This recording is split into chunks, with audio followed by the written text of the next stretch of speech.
I actually wrote a comedy line. This is the Weekly Scramble, a place where we chat about life over a cold one or two.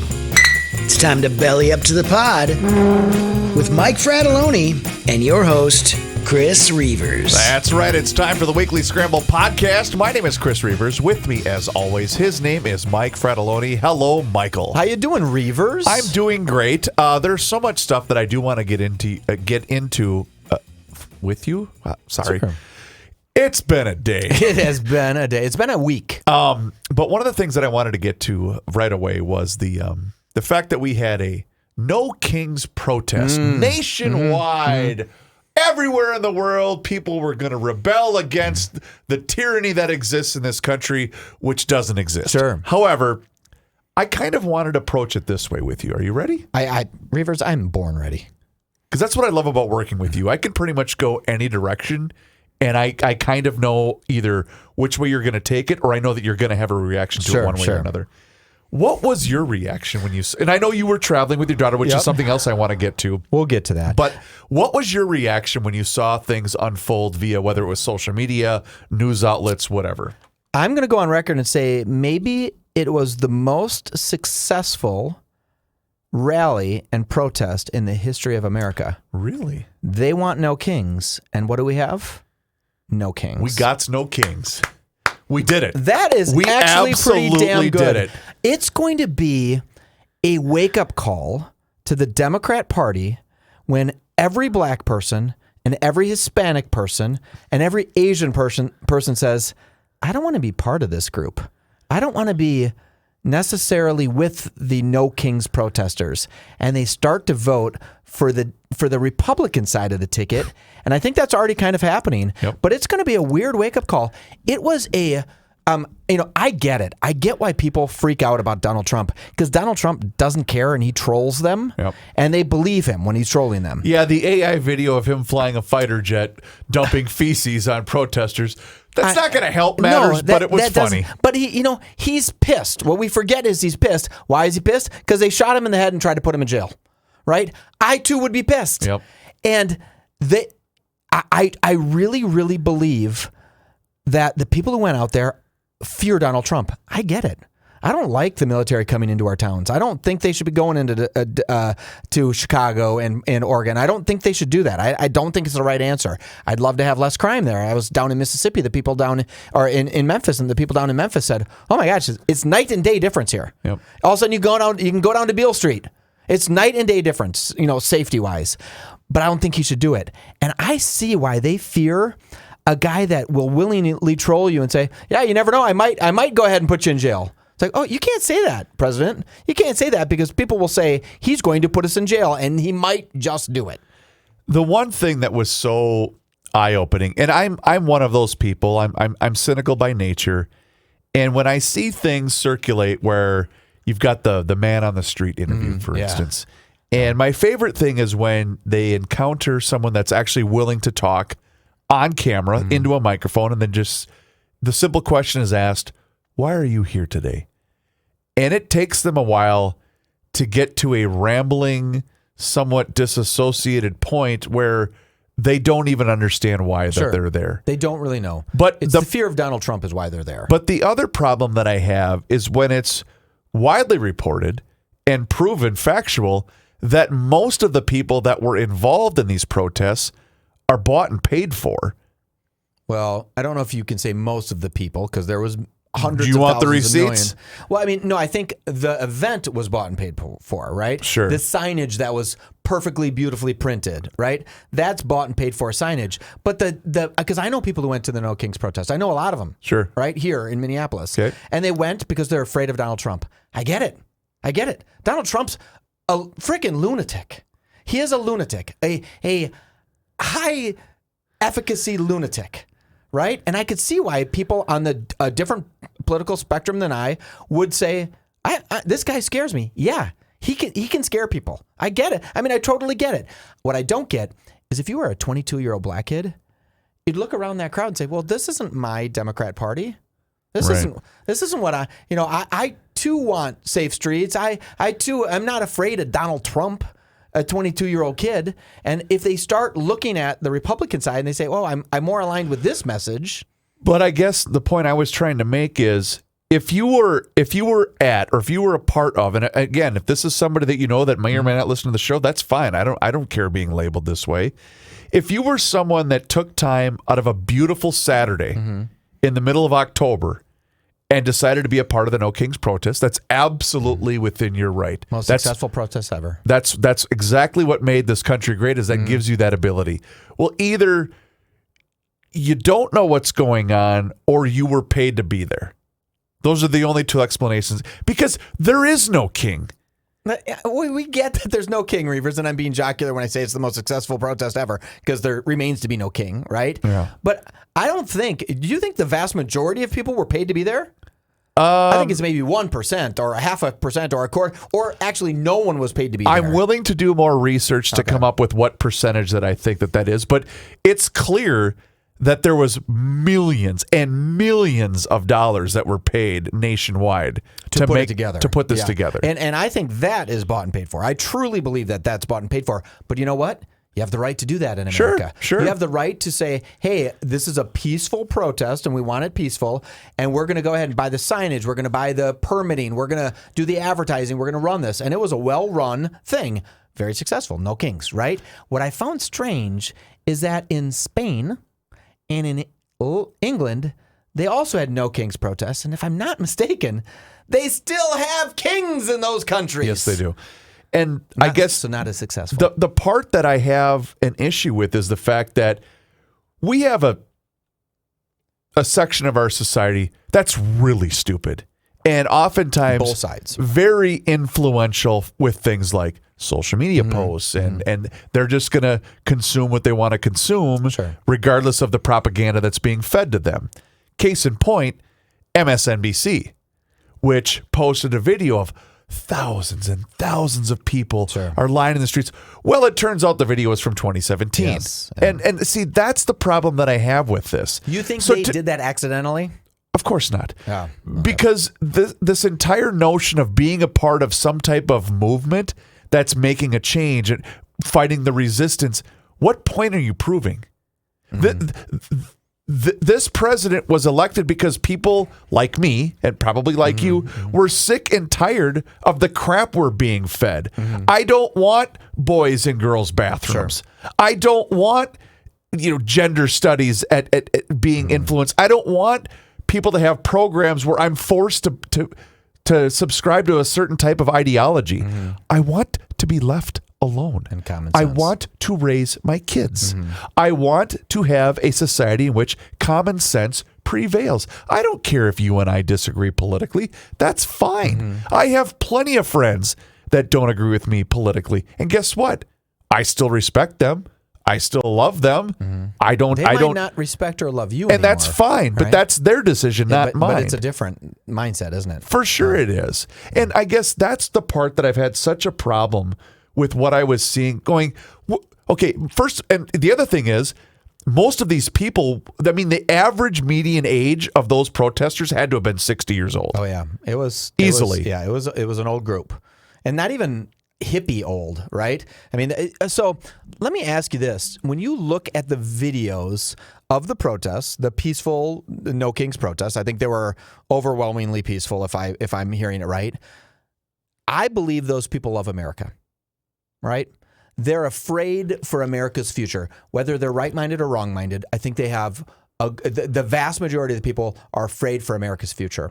What I didn't see in those videos, Reavers, was the United States flag, the American flag. Yeah. I was like, huh. Well, you did see some, but they were upside down. Yeah, you saw some. Yep. You saw Palestinian flags, Mexican flags, flags of Mexico, flags of Palestine.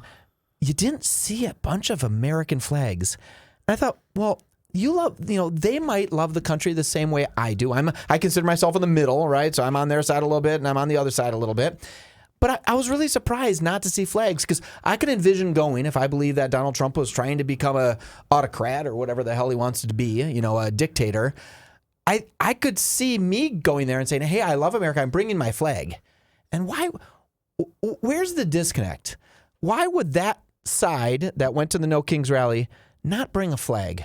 aren't they proud of America? Right? I can't answer that. But what I would say to those people is I would say, you know what? You're right.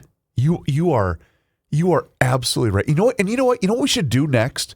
Since this protest was such a success, since the American people have heard you, since so many changes are now going to be about, you know what we should do next with all of you? We should gather this same group, bring your Palestinian flags, and let's go have a No Kings protest in Palestine. Let's see how that goes. And let's see how that works out for us. I'm going to guess, especially the section that has the queers for Palestine, that ain't going to work out That's too not well gonna for fly. you, for sure. Yeah. And the rest of us most likely will either just be imprisoned.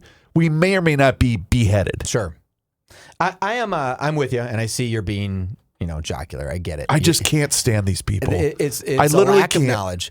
I go back to, and this is me being in the middle, the group is not a great looking group. No. And I just, Go ahead. I'm thinking of people who are in the middle, and I'm in the middle. I vote both ways, right? And I think, is that the people who I want to align with? Right. It's a unique looking group of people. And then I even go back to that joke of the two liberal girls who said the problem with being a Democrat is no one has boats, right? And I looked and I thought, not one person in this group has been out on a boat and had 4 Coors Lights and just looked at the sun and went, relaxed. man, this is cool. And with some country music thing in the background. Not one person there has done that. And I think if we just brought them on more boat rides and had some cheap beers, the world would be a better place. The world would be a better place. Taught them how to shave their legs and just got out in the water, right? Did you see there was a video? I don't know what city that this particular one took place in, but it was they had a song going in the background about we ain't got no kings and no kings here, or something like that. And it was a group of, I would say, 35-ish people that were in the same age demographic that we were alluding to earlier. And they were doing this choreographed fitness routine, right? Oh, good. Did you see this at all? No, I have not. So it was, people in their, I would say anywhere from their 40s to their 60s, and they were mostly women. There were a few guys that were anyway. As Joe would say, prematurely gray-haired. Thank you. And so they're doing the hands to the left and then the hands to the right. And a person that I follow on social media who is very, very vulgar at times, but extremely hilarious, said, "Atta girl, you keep that up in another couple of weeks, someone might actually date you." Oh God! And I just thought, no. that's terrible. Make fun of them. I don't either. I don't even know why I said that. I know I do because it was funny. But we're not here. I'm not here making fun of anybody.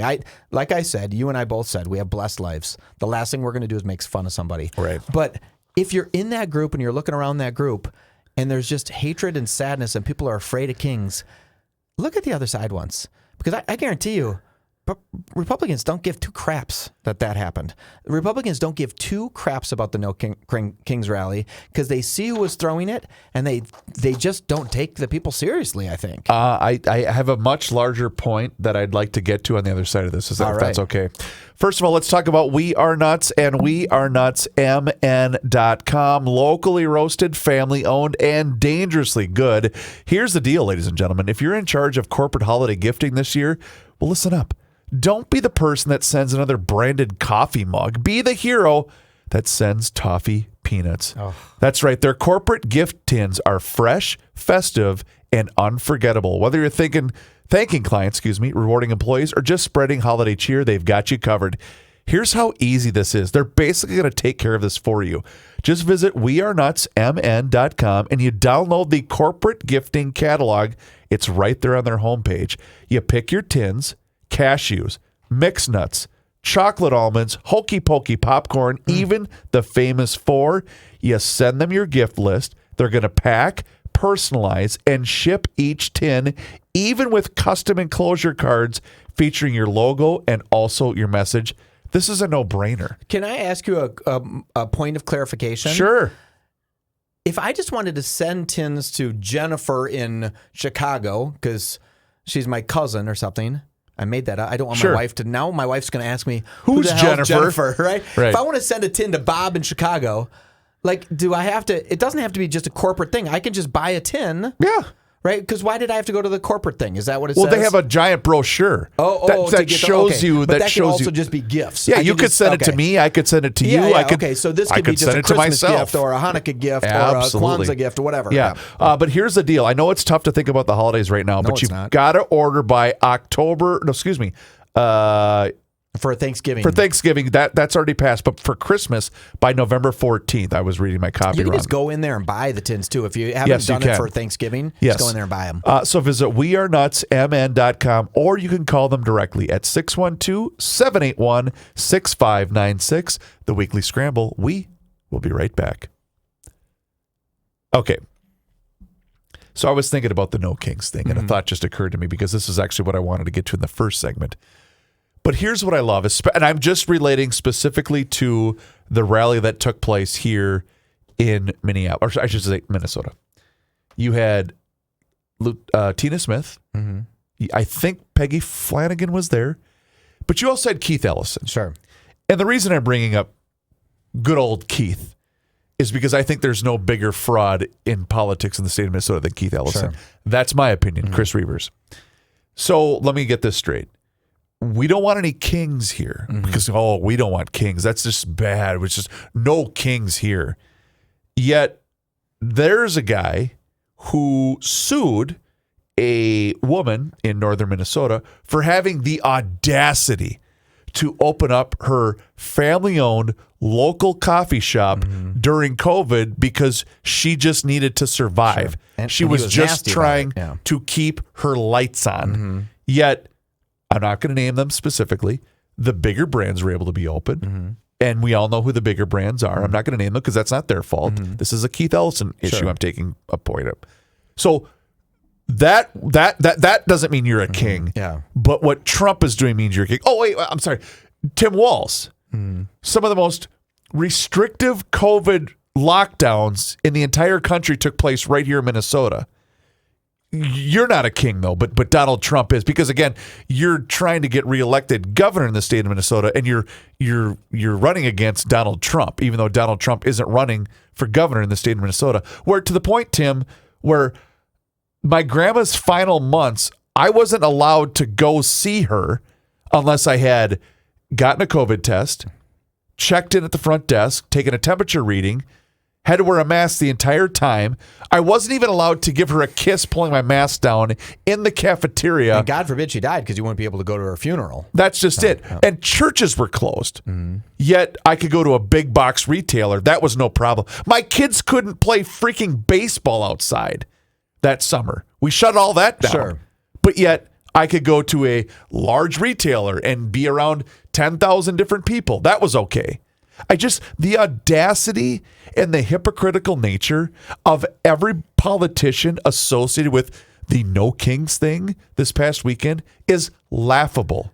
And anybody that doesn't see it is foolish. Senator Ed Markey, Ron Wyden, Chuck Schumer, Hal Rogers, Republican, Steny Hoyer, Dick Durbin, Mitch McConnell. These are all senators that have been there 40 or more years. Oh, so wait, 40 but they're or not more. a king. Yeah, they're not a king. And there's some Republicans in there. Chuck Grassley, right? 50 years he's been a senator.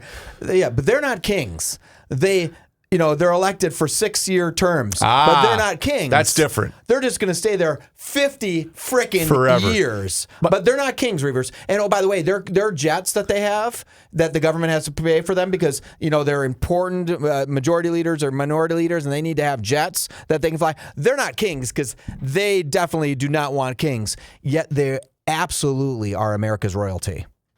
The video of Nancy Pelosi snapping the artificial plastic tiara that she was handed, and then with her fake plastic smile going, yay. Yeah. Nancy, you're part of the problem. You've been in office for 175 years. Yeah, she's been around a long time. She's 30 years something. I don't know. I think it's in the 40s, isn't it? Is it that? No, it can't be that long, I don't think. Okay, well, whatever. How long?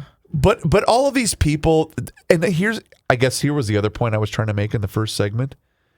The people that are opposed, and again, I am not in any way trying to suggest that Trump is perfect. Far from it. 37 years. But the problem is the people that are terrified of him and the people that are putting up resistance against him from a political class, they're terrified of what he's exposing because their golden goose is being uprooted. Sure. That's what we're fighting against. So do you think it's Democrats who are terrified about the swamp being drained? 100%. And we'll see up everybody's skirt. So they're lighting other Democrats, their constituents, on fire, theoretically, right, and metaphorically, to get them so fearful of kings, so fearful of fascism, so fearful of being a Nazi. I mean, they're calling Steve Miller a Nazi. Steve Miller's Jewish. They're calling Donald Trump a Nazi. He stopped the Israeli-Palestinian war. I mean, or he's a part of stopping it.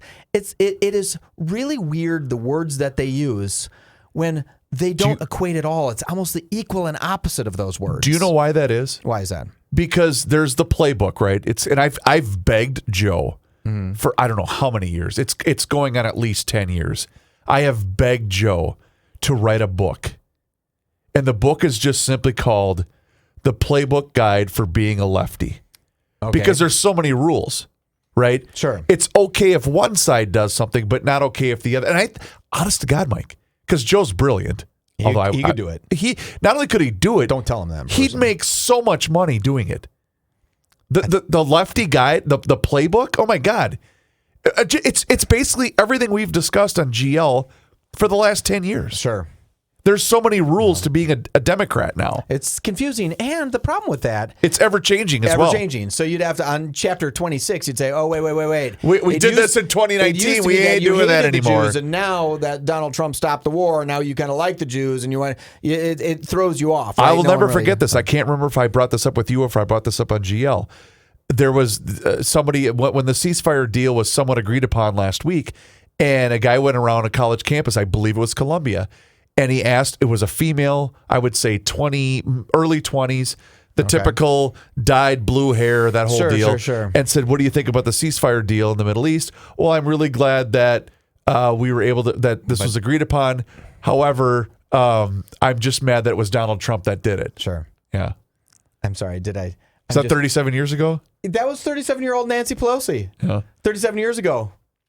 Not bad. I kind of get it. You got distracted. Didn't Sorry. you? So, yes, I literally, as you were talking, I was hearing you, but I was looking up hot images of Nancy Pelosi because I wanted to see what she looked like as a young gal. Right. Looks great still today. Sure. A little skinny. For today's standards? Yeah. Okay. Right? I didn't know we were going there. Pretty. Okay. Maybe it's all her money. Now look up Chuck Schumer. Ooh, back Chucky then. Schumer. Bet he was pretty good looking Okay. too. No, don't do that. Can I Focus just on the type show. in hot photos of Chuck Schumer. Okay. God, I'm a 12-year-old. But I guess my point was, I don't even know what my point was. Your point is that people don't, even good news, if it's done by Donald Trump, they're pissed. Well, but it's okay. I know where I was going to go. The hypocritical nature. You look at videos of whether it was Schumer, Hillary, whoever, Barack Obama, talking about we have to secure the borders. It's just, I'm so tired of the number of people running for office that's their only focus and their only mission is either securing a seat in office or maintaining a seat in office. And they'll say whatever the hell comes out. They don't care. Yeah, they don't care about you. They don't care about me. They don't care about our kids. They don't care about any of that crap. So if you went out and surveyed 100 Americans and you said, do you think there should be term limits? What percentage of those 100 of Americans would do it? 90 plus? 90 some percent. It might be the most agreed on thing that America could have today. Which that is we'd why all it'll agree never on. happen. And you know what? They're so powerful. Senators and representatives, all members of Congress, are so powerful. They'll never let us have it. Even though 90+% of Americans would say, yes, we should have some term limits. Nancy Pelosi should not be a senator for 37 freaking years. Chuck Schumer should not be in there for 40 plus years. It's just my point. It's just my point. Chuck Grassley, that seems like a long time. 1975, 50 years he's been a Republican senator. That seems like a damn long time. And so I want to pivot just a slight bit here because we had Dan McGrath on Garage Logic earlier today, and this is something I want to bring up with you. We had Dan McGrath on earlier today. We've had Dan on a number of times. He's a self-described nerd. Sure. He loves the voting. Not loves. He's fascinated by the voting process, everything about that, right? And basically has been sounding the alarm for a number of years, saying, folks, we've got some problems with the voting. And this is exactly plays into why we're in this mess to begin with. And so for anyone that wants to not uproot, but try to fix this, is being labeled, they want to put poor people down. They want to put black people down. Well, how is that putting anybody down? Yeah. We're just trying to have secure elections. Why is that an issue? So anytime someone raises the alarm of, we can't have that, well, then I absolutely right away hold you in suspicion. Sure. Why? What do you mean? Why are you against us trying to fix this? Think of the arrogance, Reavers, of someone saying you can't demand that black people have driver's license to vote. That's so demeaning. It's so racist and disgusting. Yes. And if you had to sit and look at somebody, if they had to sit and look at an African-American person and say, I don't think you're smart enough to go get an ID, because that's all they're saying by saying that. And it's just rude and racist. Yes, it but is. they have to find some line that says, oh no, we have to have open voting with anybody just walking up, because they know they need to be able to get every single vote to squeeze through what they're doing.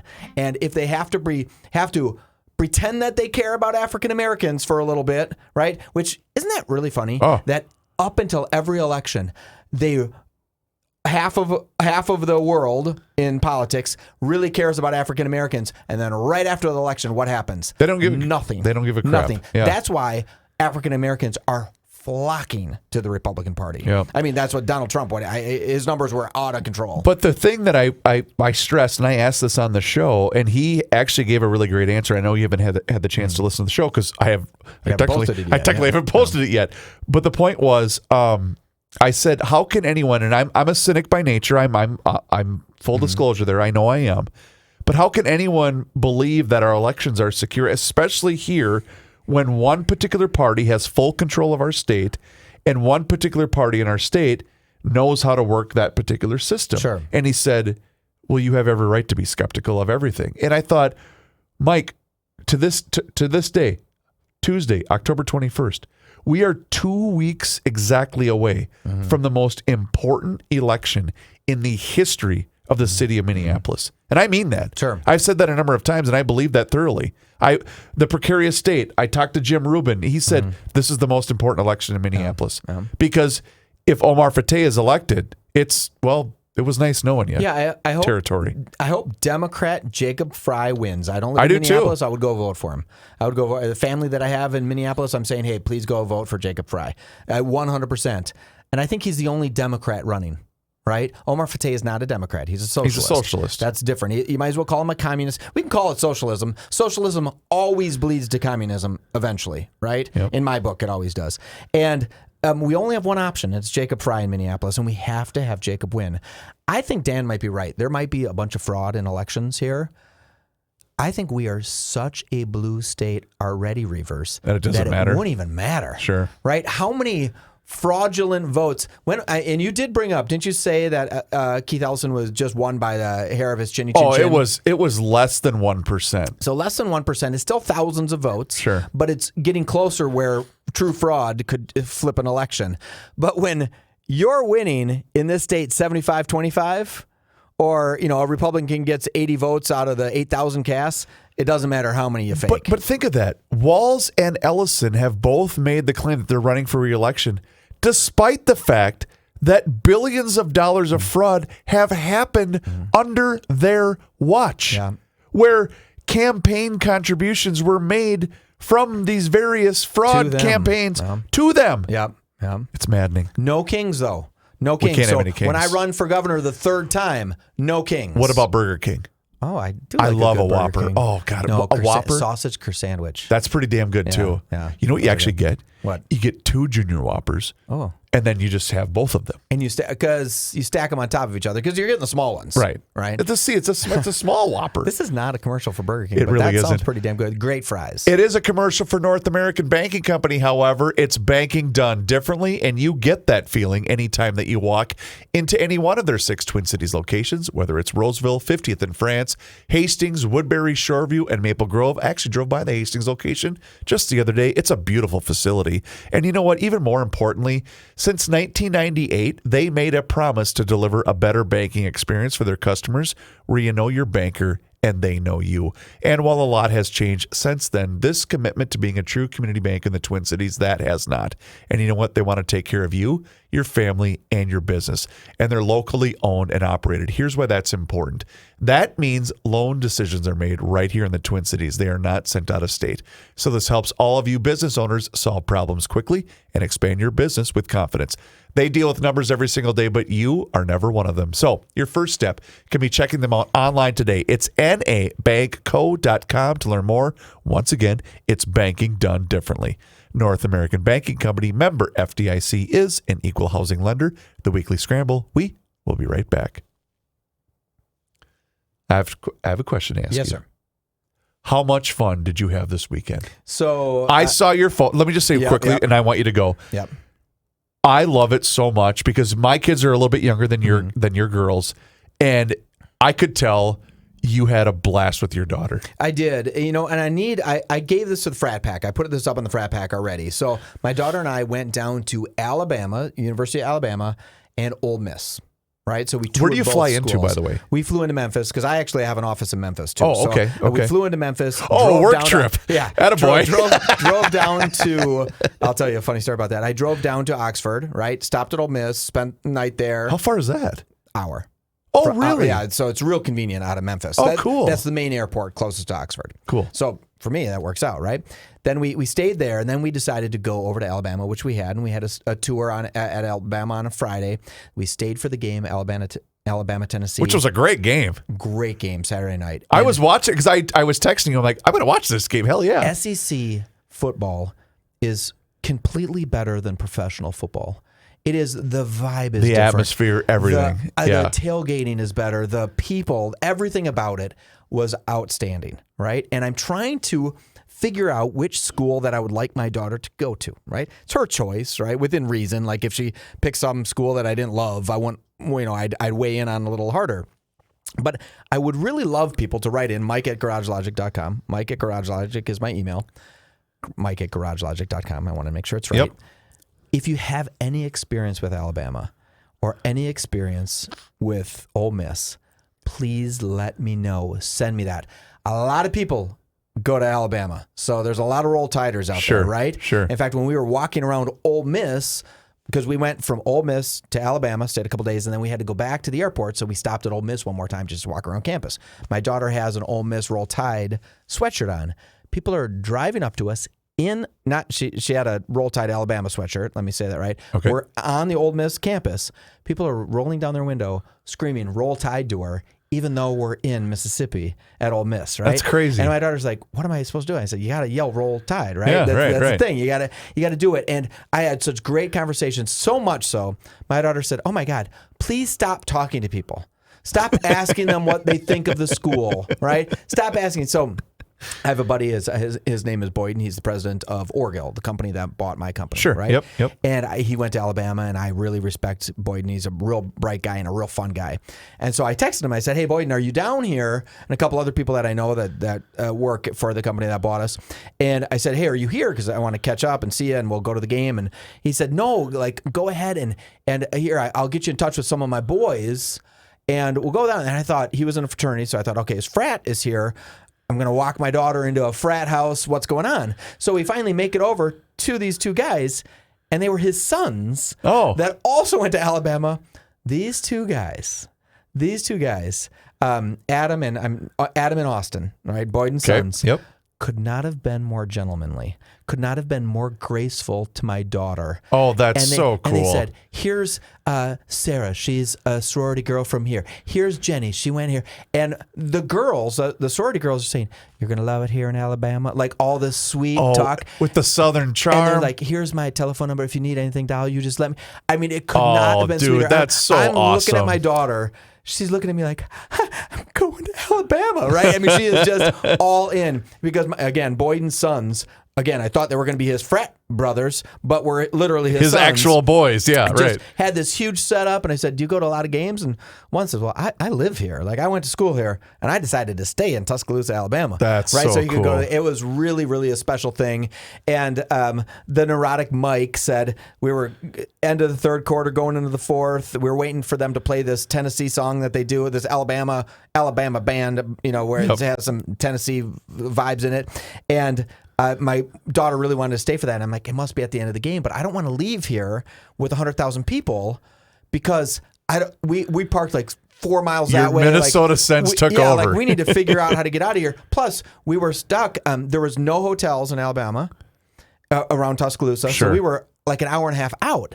So I didn't want to be stuck in traffic for 2 hours and then have an hour and a half drive to get out of town. I just didn't want to do it. Sure. So we left a little early. Reavers, I'm going to tell you, we left maybe 7 minutes before the end of the game. We were, you know how they have those big winding staircase or Sure. winding ramps that go down? Yep. We were the only person on the ramp, my daughter and I, the only two people on that ramp leaving. And it was obvious at this point that Alabama was going to win, right? Yep. It was a foregone conclusion. People stay for the very end. They light up cigars at the end. They sing songs together at the end of the... I was talking to some people and I said, if that would have been a Gophers game and we had a lead of 17 with whatever it was, lead of 17 with Sure. with 15 minutes left, it would have been empty. Yeah. It would have been absolutely empty. And I could not believe how cool that was. So it's an event. It was more than an event. Yeah. And then we were walking back through the tailgating things, right? All these big tents, TVs set up all over the place, really nice things. People just passed out, just laying, just sleeping under their tents. And this was while the game was going on, right? Not everybody had a ticket. It was unbelievable. I do think the Ole Miss campus is just as charming as you can get. And that town's charming. We had at the one hotel, I said to the gal, I said, what's your name? She goes, my name is Miss Deborah. And I was like, you are my new favorite person. I'm like, Miss Deborah, if you could just take care of my sweet daughter while you're down here, she'll work for you here. I mean, it was just, the South is super charming. Yeah. And I must be missing something because I don't know why everybody doesn't live down there, right? I don't get why people won't live down there. It is cool because I have a really good friend. His name is Joel, and he works for the Coast Guard. He does like IT system software for the Coast Guard. And one of the things we were always trying to do, he's been stationed in Miami, Chicago, St. Louis. He's been all over the country, right? He's been everywhere. And he's a huge college football fan. Sure. And one of the things we were going to do is we wanted to start setting up a tradition where once a year we picked a game and just to go as neutral observers, which I thought would be so much fun. Sure. And that's, so you're just rekindling, like, that would be so much fun just to do because, again, I have said just going somewhere neutral is such a great experience because you don't give a damn who wins or loses the game. You're there for the experience. It has to be an SEC game. Yeah.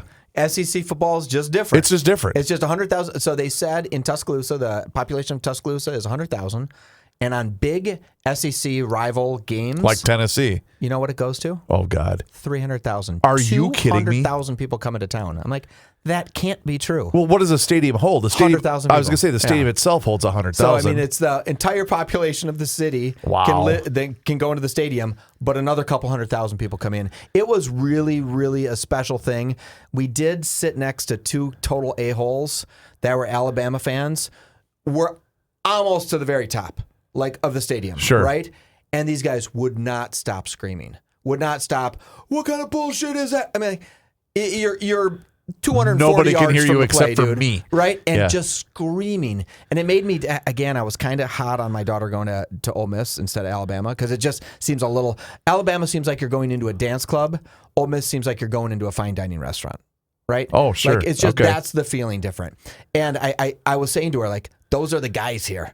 Like, this a-hole moron that just You aren't screamed. meeting Mr. Right here. Yeah, I mean, like, you might, and I'm sure there's gentlemen, and I know there Yeah, are. I'm kidding. But I was trying to get my daughter to get it. What I didn't want her to do is fall in love with her English teacher, right? Because I wanted to marry my English teacher when she got out of jail. You did? Yep. But apparently, you can't end a sentence with a proposition. Oh, Reavers. He strikes again. Reavers, you are the best. Please do us a favor, rate and review the show wherever you happen to be listening to the Weekly Scramble podcast. It helps other people find the show. It helps us out as well. And we appreciate each and every single one of you. His name is Mike Fratelloni. My name is Chris Reavers. Thank you so very much for listening to the Weekly Scramble podcast. Jazz hands. We'll talk to you again next time. Until then, cheers.